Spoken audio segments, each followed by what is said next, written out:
So in this Visme tutorial video, I'm going to be showing you guys how to add mockups to a design here on Visme. So once Visme's open up on your device, what I want you to do is go to the left-hand side of your screen and press on the Photos tab.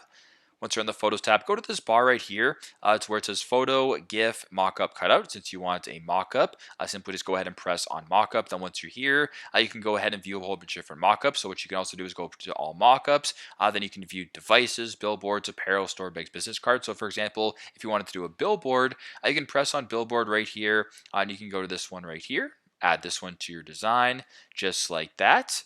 And then if you want to add stuff into your photo, you can go ahead and just add that in separately. It's a pretty straightforward process, but nonetheless, that's how you guys can add mockups to a design here on Visme. Thanks again for watching, and I hope this video helps.